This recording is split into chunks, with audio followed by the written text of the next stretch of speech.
Olá, estamos abrindo mais uma edição do nosso Farol Nacional e hoje, convidado especial, mais uma vez vou bater um papo com Francisco Ancona, escritor, ele que publicou o Memórias do DEC. Ancona que fala diretamente da Itália, de Roma, a capital do mundo.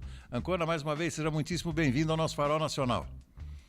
Ô Roberto, imagina, o prazer é meu e devo dizer que Roma continua sendo o que sempre foi, a sede do Império, ao contrário do que alguns outros imperadores imperialistas por aí acham. É verdade, principalmente na América do Norte, né, Ancona? Nem me fale, aquele topete ali, mais fake que aquele topete é impossível, né? Deixa eu aproveitar, já que você está em Roma, no nosso último podcast nós falamos de alguns destinos da Europa para as pessoas aproveitarem, né? Quem for para a Europa. Roma, qual seria o porto da Itália de maior afluência de turistas com destino a cruzeiros, Ancona? Olha, eu estava lendo esses dias um número que o principal é o porto de Civitavecchia. É o principal porto dentro da Itália, é o que recebe mais turistas, mais navios, e vêm todos invariavelmente em excursão de dia inteiro aqui na capital, aqui em Roma. Civitavecchia está a mais ou menos 1 hora e pouco de distância, né? Então eles costumam encher a capital mais um pouco com os turistas dos navios. Além disso, na Itália tem o segundo porto em afluência, é o porto de Nápoles. Nápoles recebe muita gente também, muitas escalas de navio. Agora, aqui na Europa, Barcelona, sem dúvida, é um porto de grande importância, Marselha é um porto de grande importância, e os portos do lado de lá, né? Ou seja, da Grécia, da Croácia, e Veneza tem limitações, já foi um porto de grande movimento de turistas. Hoje em dia os turistas param em portos próximos a Veneza, mas não mais na cidade, como foi até alguns anos atrás, né? Há muitos anos atrás, né, quando as grandes companhias, as agências de turismo, as grandes companhias estavam em alta, né? Me chamava muita atenção, e é claro também no tempo que os jornais impressos estavam em alta, no Estadão de domingo sempre eram publicadas páginas inteiras de roteiros, e me chamava particularmente a atenção, né? Vários roteiros na Europa. Então tinha Europa romântica, Europa rápida. Eu me lembro até de uma companhia chamada Abreu Turismo, nem sei se existe mais, né? Existe, é uma grande companhia. Pois é, e um dos meus poucos sonhos de vida seria um dia visitar a Europa para conhecer rapidamente alguns destinos mais conhecidos, né? Historicamente mais conhecidos. É possível fazer isso chegando em algum porto da Europa e você conhecer vários países, por exemplo, em uma semana?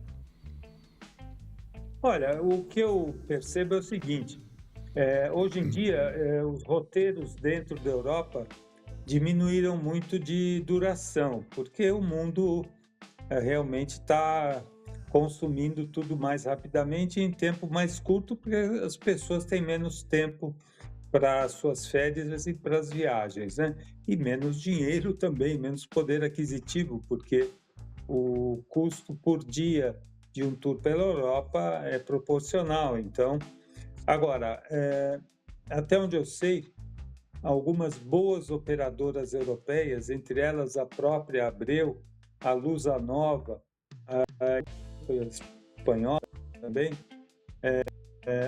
eram saídas especiais que podem durar 20 dias, 15 dias, até mais.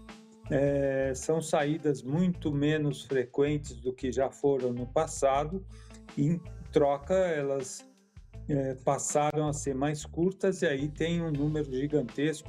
Hoje em dia não precisa mais preencher um ônibus inteiro para fazer uma viagem dessas.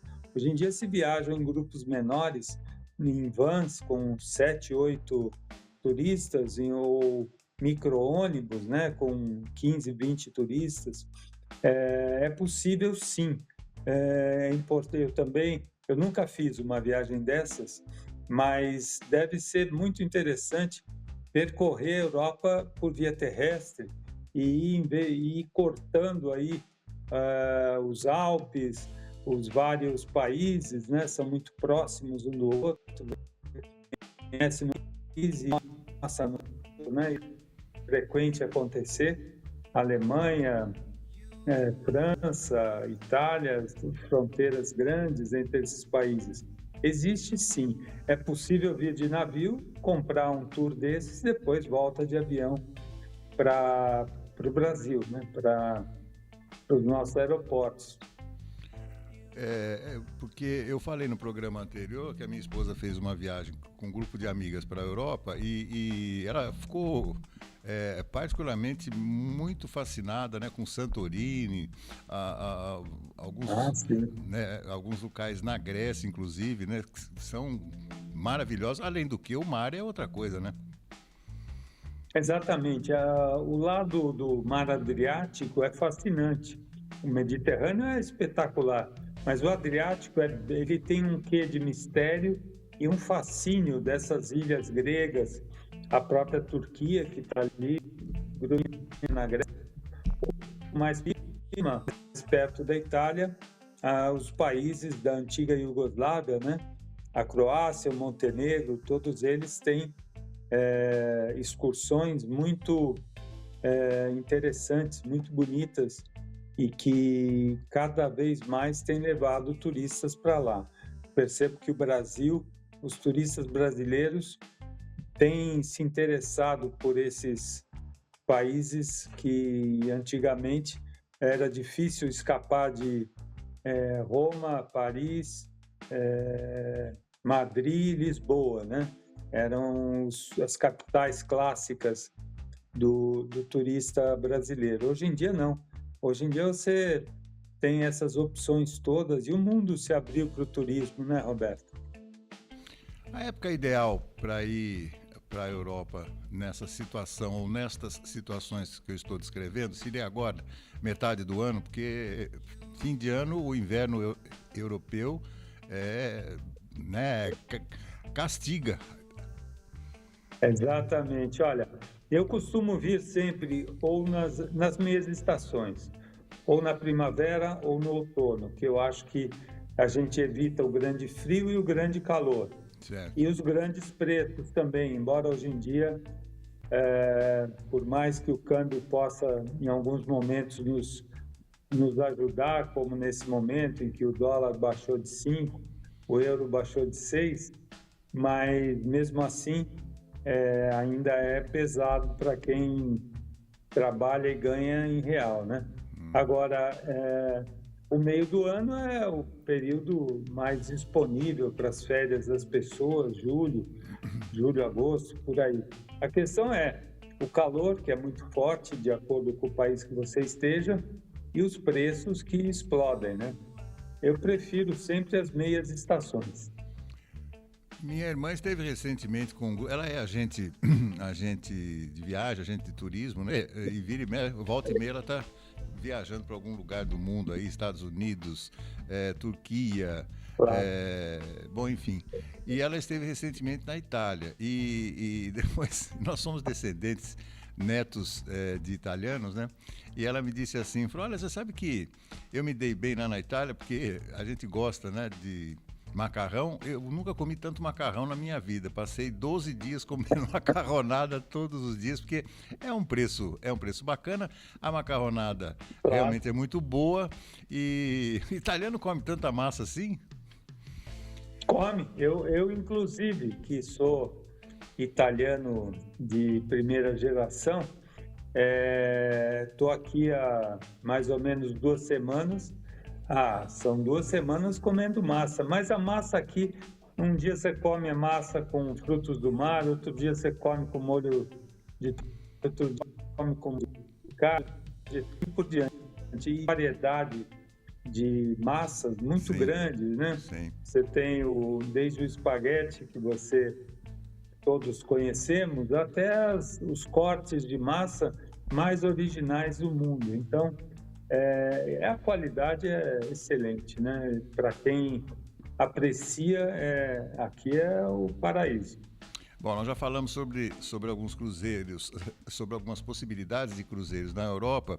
Queria que você destacasse agora um pouco, Ancona, dentro da sua vasta experiência, quem gosta ou quem gostaria de fazer um cruzeiro no Caribe. Você recomenda isso? Claro, não.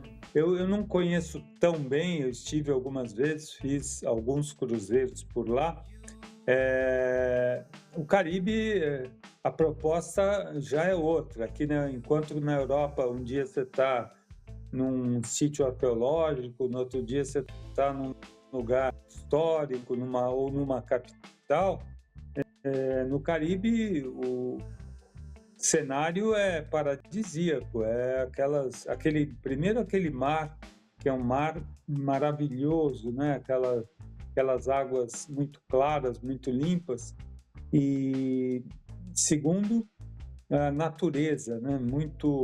Muitas ilhas, né? Ainda com vegetação e resquícios de colonização, muitas vezes inglesa, francesa ou holandesa ou espanhola. Aquele é um mar cheio de histórias para contar também, né? Eu acho que vale muito a pena. Lá a proposta é fazer um cruzeiro levando o maiô, calção de banho e aproveitar algumas escalas para curtir praias muito bonitas, de areias muito brancas, muito claras. Acho que para quem está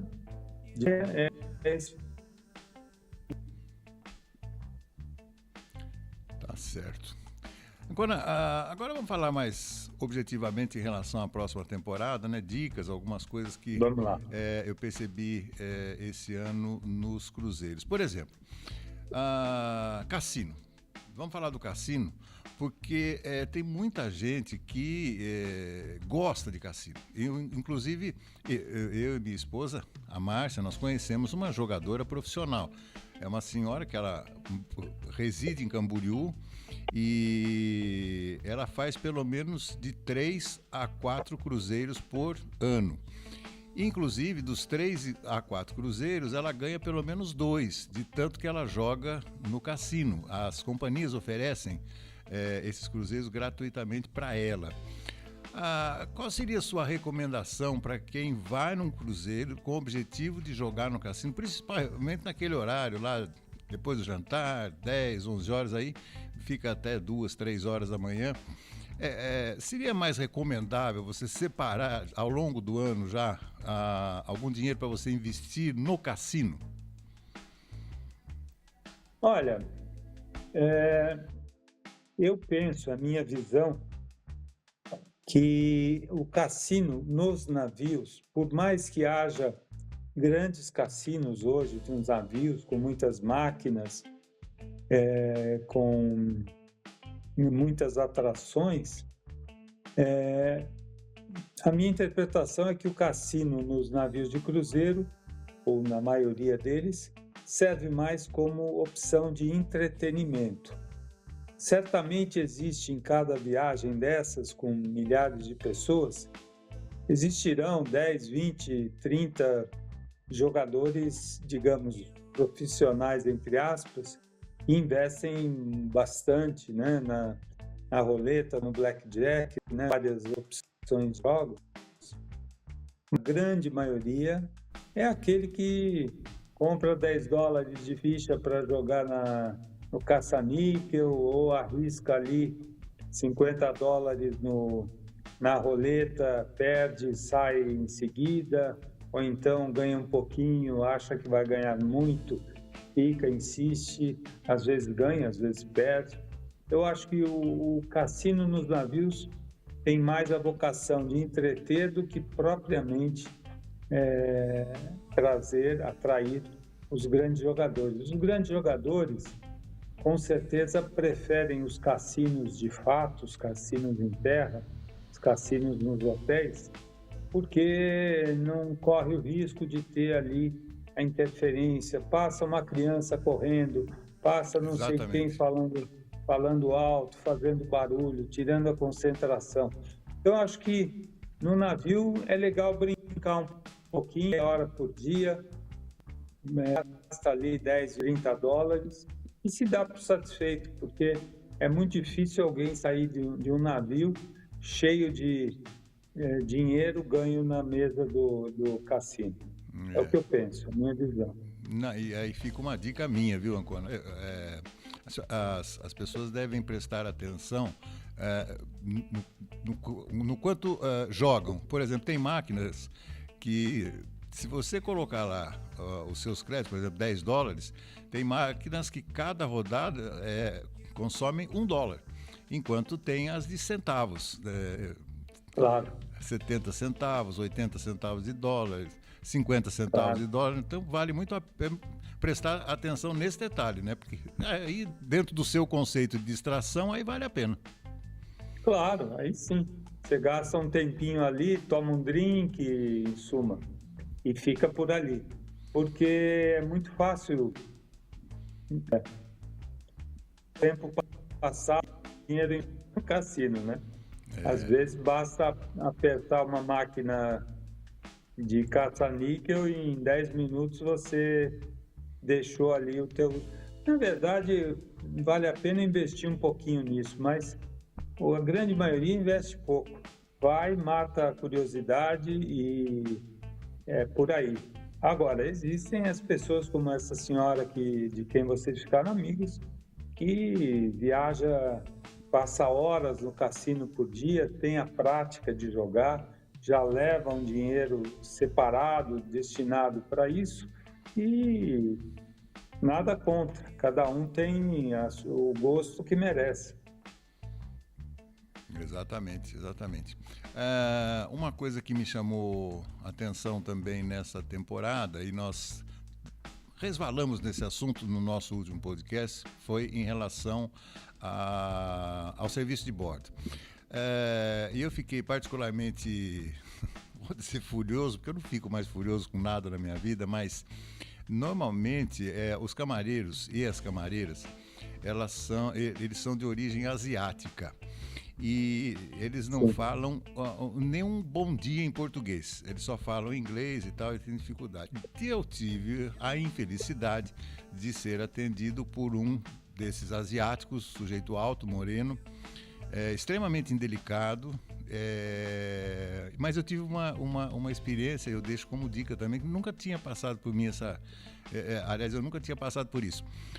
Na noite anterior ao desembarque, ele foi conferir o frigobar, né? Eu não tinha consumido absolutamente nada, né, no frigobar, eu tinha pacote de bebidas e tal.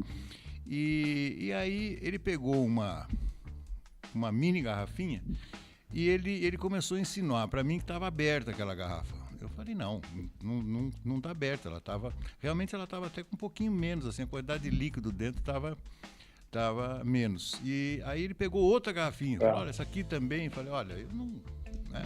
Tentei me comunicar em inglês com ele e tal, e ele, muito áspero, muito assim e tal, e ele recolocou no frigobar. Muito bem.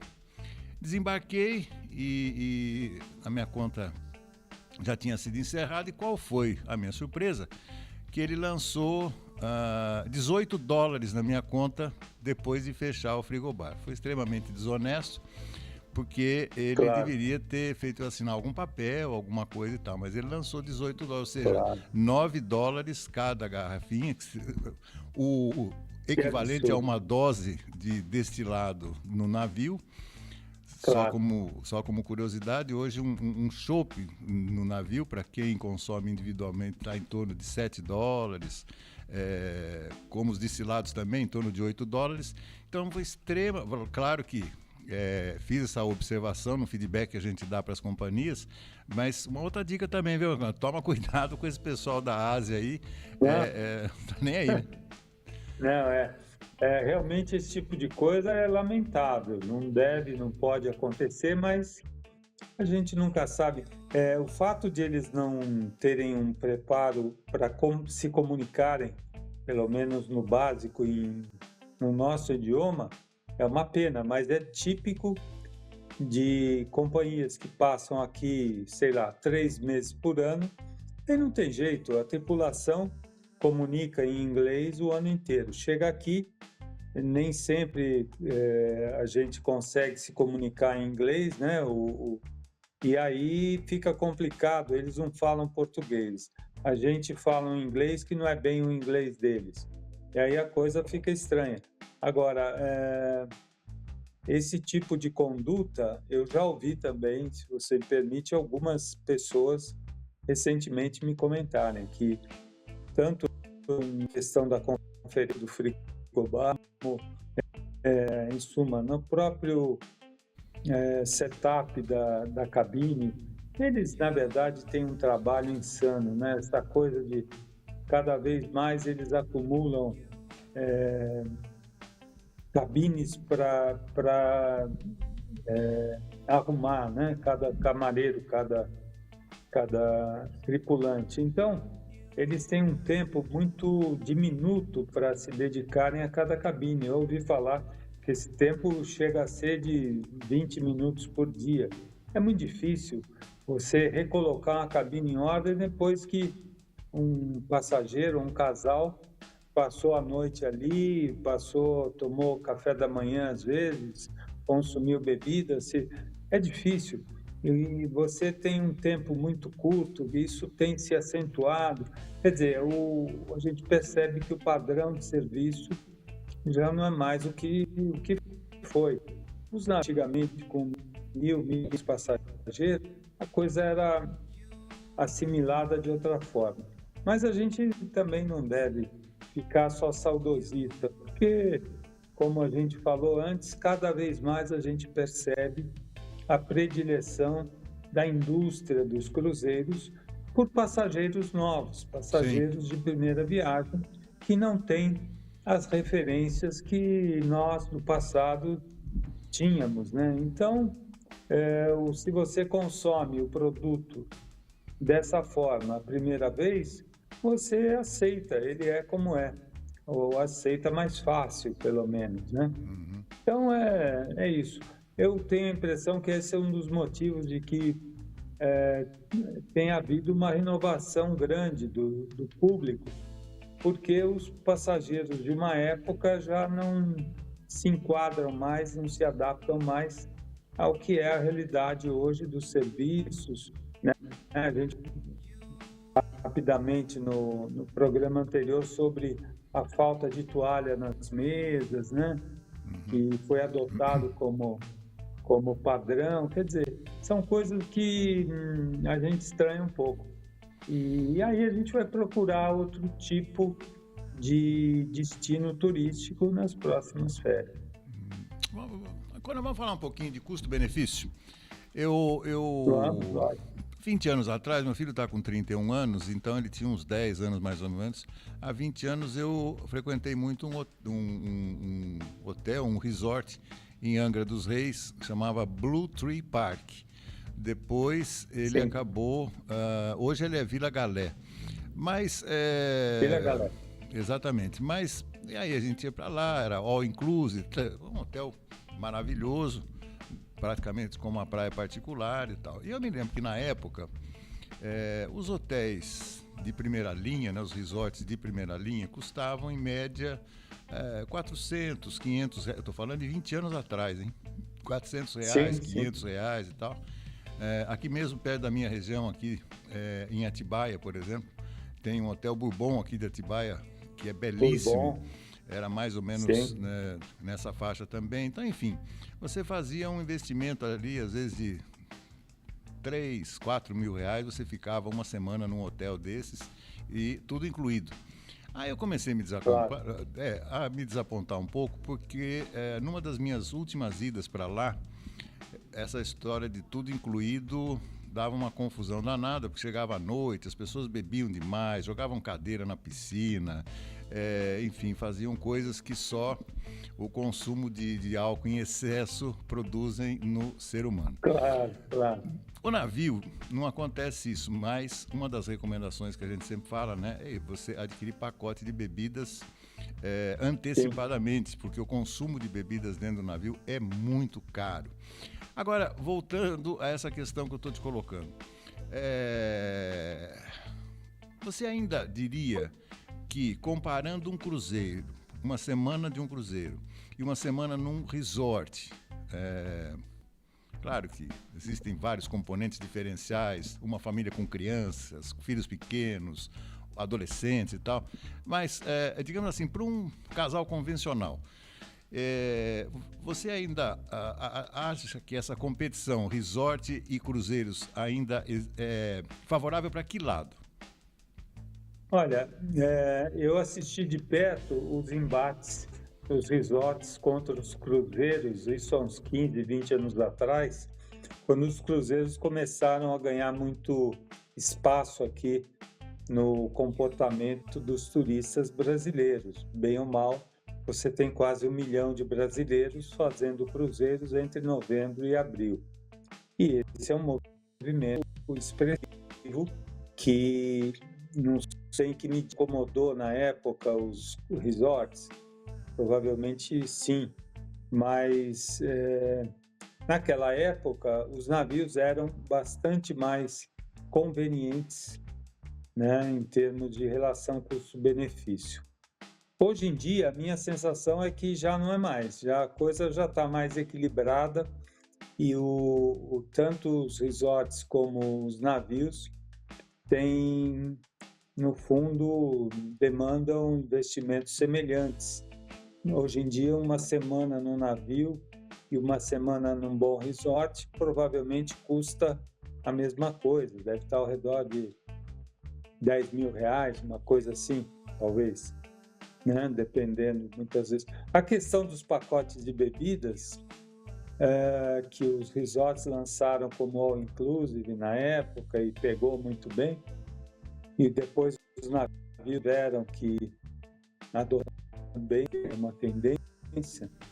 E hoje em dia, se você observar, Roberto, já há limitações nos pacotes de bebida, já tem um limite de drinks por dia, já não é mais livre, já tem uma limitação de, acho que 12 ou 15 drinks por dia, que se você parar para pensar, poxa, eu não consigo tomar 12 ou 15 drinks nem numa semana, imagina num dia, né? É o meu caso. Mas tem muita gente que consegue até mais, né? Agora, a questão da relação custo-benefício, hoje eu tenho a impressão que está muito equilibrada entre resorts e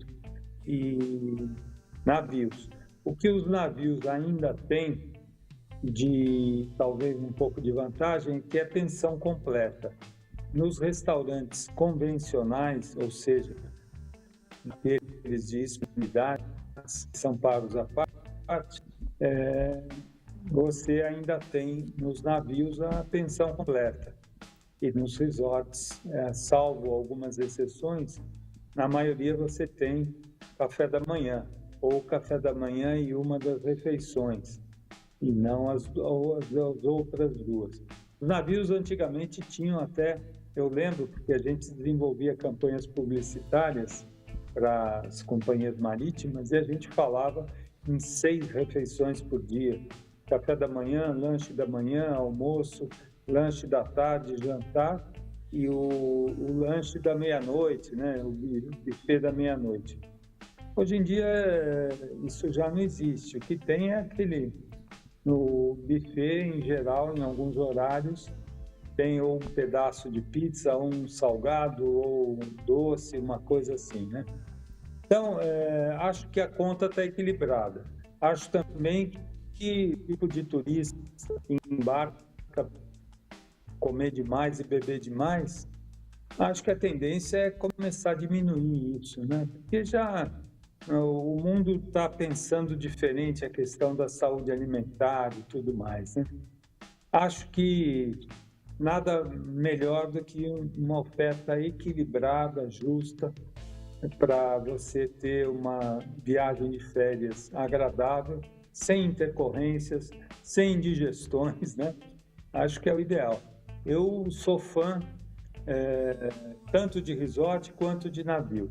Hoje em dia, por uma questão pessoal, eu preferiria um resort, porque navio, como a gente falou, a gente viajou bastante e pegou uma época em que era um pouco mais artesanal a oferta de serviços, né? Hoje em dia é uma oferta em escala industrial. E aí a gente vai ficando velho, né? Já começa a pedir outro tipo de opção. Mas é isso. Hoje em dia eu não me enquadraria num resort. Já frequentei muito, mas eu não me vejo num resort o dia inteiro ali, por mais atividade física que você faça, né? Distração, Claro. toma um drink, uma coisa, depois você não tem o que fazer. Eu ainda prefiro uma boa pousada numa cidadezinha relativamente movimentada, né? E um destino que eu conheci justamente em um cruzeiro, que é a Ilha Grande, no Rio de Janeiro, Sim. que é um lugar fantástico, né? Você põe um chinelo e uma bermuda lá, você passa uma semana tranquilamente e não precisa mais nada, né? Aí eu estou 100% de acordo com você. Totalmente. Aliás, só um parênteses, você citou o atual Vila Galé, antigo Blue Tree, é um resort espetacular como localização, né, estrutura. Eu cheguei a fazer alguns eventos lá para alguns clientes que eu tinha na época e ele atendia muito bem como estrutura e localização, mas concordo que você é tratado ali de uma forma, você é um dos muitos, né? E aí acaba sendo, é melhor uma pousadinha mesmo, onde você conhece o dono, onde o dono sabe do que você gosta. É uma questão de querer essa opção e pagar por ela. Exatamente. Outro destino que eu gosto muito é Paraty também, que eu acabei, Sim, sempre volto para lá sempre que posso, né? Uma cidade turística muito bacana também, lojinhas, barzinhos, botequinhos, então eu gosto dessa sim, agitação, sim. eu acho muito legal. Bom, antes da gente terminar, vamos falar um pouquinho da temporada do ano que vem. Sim.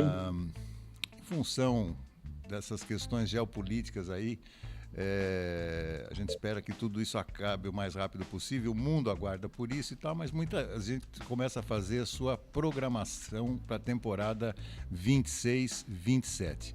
Nós falamos no último podcast que o momento apropriado em função do preço do dólar seria agora, né, para fazer uma reserva. E, aliás, eu queria acrescentar uma coisa também. Para quem tem filhos adolescentes, na faixa de, vamos colocar, de 12 até 18 anos, eu tenho percebido que nesse confronto resort e navio, eu acho que o navio ganha. Eles estão estendendo as festas até 4, 5 horas da manhã, que esse pessoal aguenta, viu, Ancona? Não, é verdade. Esse ponto hoje em dia é a favor dos navios mesmo. Eles realmente promovem eventos todas as noites, né? E, em geral, depois da meia-noite, festas na área da piscina central, que são super concorridas, né?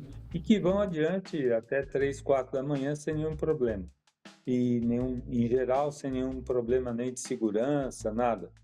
E não tem problema também de ruído, de barulho, porque as cabines estão nos decks inferiores da piscina central, em geral, ou então bem protegidas, bem isoladas do barulho que elas provocam. Já num resort, talvez não seja tão fácil isso. E tem outra coisa, enquanto os navios levam 5.000 pessoas, os grandes resorts hospedam no máximo, digamos, ao redor de 800 pessoas, 1.000 pessoas. Então, o navio oferece uma atmosfera muito mais participativa, de muito mais gente, e isso acaba se tornando, para quem gosta dessas festas, algo muito mais apelativo, mais divertido, né? Você tem razão. Agora, vem aí mais uma temporada, né, Roberto?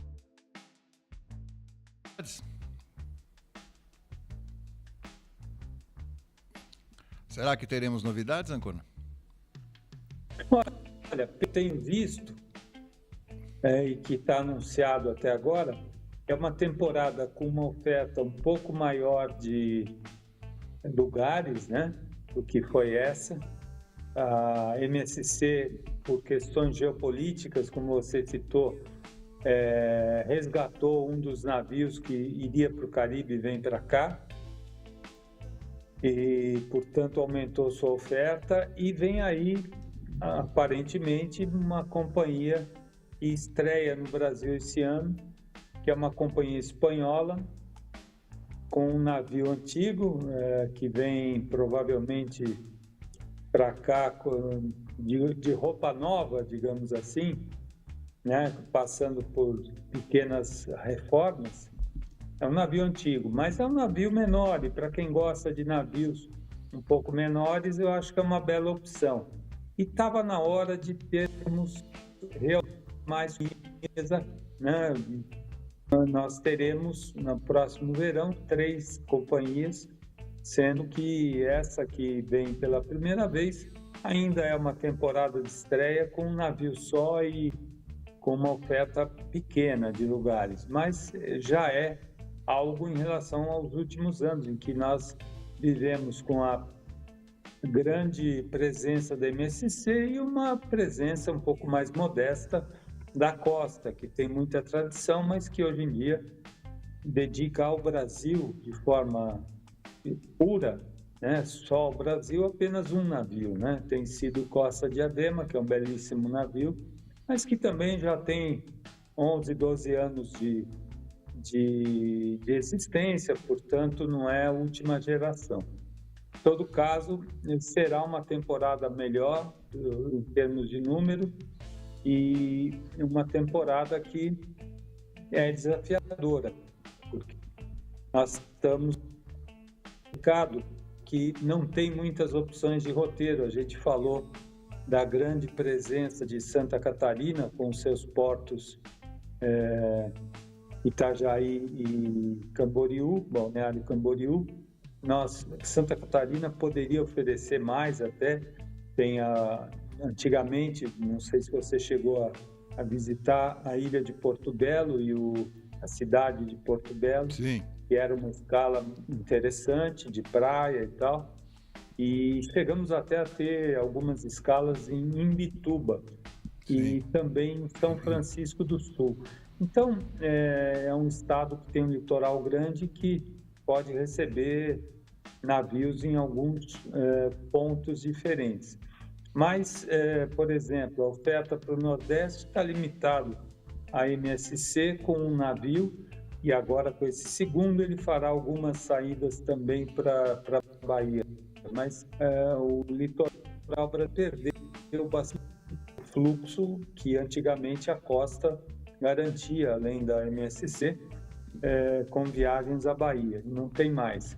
Então, acho que o desafio continua sendo ganharmos atratividade com novos portos, coisa que não será fácil, né? E cada vez mais as opções que as companhias oferecem de entretenimento a bordo. E aí realmente é algo que os navios de grande porte conseguem oferecer pelo tamanho do próprio navio e das várias ofertas de entretenimento que eles dão, né? Os DJs, as festas noturnas, os espetáculos no teatro e assim por diante. A vida no navio é muito movimentada, inegavelmente tem coisa para você fazer 24 horas por dia. Você sabe que eu sou do tempo de uma companhia que eu nunca mais vi, chamada Pullman. Você se lembra dela? Claro que a Pullman Tour foi uma companhia que durante um tempo foi trazida ao Brasil em operações comerciais com a CVC. Depois ela estabeleceu o escritório no Brasil por volta de 2011, 2010, 2011. Operou durante alguns anos aqui, 3 ou 4 anos, ou um pouco mais. E depois ela fechou e com a pandemia ela terminou, ela acabou. E agora, de certa forma, essa companhia espanhola que está vindo para cá, ela provavelmente será uma espécie de Pullman Tour com o mesmo conceito. Navios, bons navios, mas de um tamanho menor e já relativamente antigos, né? Então, seria uma espécie de resgate da Pullman Tour. Quem sabe a gente consegue ver uma companhia dessa crescer aqui no brasileiro nos próximos. Bom, antes da gente fechar, como você falou que está na Itália aí há mais ou menos 2 semanas, né? Talvez você tenha tido acesso ao noticiário dessa polêmica que colocou em suposto conflito o presidente dos Estados Unidos, Donald Trump, com o Papa Leão XIV, né? Aqui se falou muito disso esses dias. É mesmo? E o que se fala aí? A Itália, a igreja tem uma presença, a igreja católica tem uma presença fortíssima aqui, né? Então, o que eu percebi aqui é a opinião pública. Aqui não dá para brincar com o Papa. Certo. É complicado. Claro que não é uma unanimidade, mas aqui o Vaticano está aqui, né? Eu estou a 3 quilômetros do Vaticano. Imagina o que é isso aqui, né? Imagino. O Trump, quando ele não tem o que fazer, ele apronta mais alguma, né? É impressionante, ele consegue ficar quieto. Tá bom, Ancona, até o nosso próximo encontro. Queria agradecer muitíssimo, lembrando de Memórias do DEC, mais uma vez, para quem quiser ter o acesso no seu livro, como é que faz? Muito simples, o livro é facilmente acessível pelo www.memoriasudec, com CK no final, .com.br. Vai direto para a lojinha do livro e em poucos dias ele vai estar na sua casa. Bacana. Falei aqui com o Francisco Ancona, escritor e membro aqui, por que não, do nosso Farol Nacional, sempre divulgando cruzeiros, divulgando turismo, dicas importantíssimas para marinheiros de primeira viagem e para mais veteranos também, porque a gente nunca para de aprender. Ancona, muitíssimo obrigado, boa sequência de estadia aí em Roma. Vai para Nápoles ou não? Só vai ficar em Roma? Eu vou ficando por aqui, viu? Aqui é bom demais. Ainda falta muito conhecer aqui em Roma. Roma, a cada esquina você conhece um aspecto novo da cidade. Engraçado que a minha irmã, a última vez que esteve aí, não essa última, a anterior, ela falou que coisa, né? Até que nós tivemos uma boa educação, porque o italiano continua sem educação. Fuma o tempo todo, cospe no chão, fala alto e tal. É verdade. Mas nós somos assim. O italiano continua italiano. Eu devo dizer, por exemplo, outro dia, a propósito de conhecer coisas novas, eu tive na nova estação de metrô ao lado do Coliseu.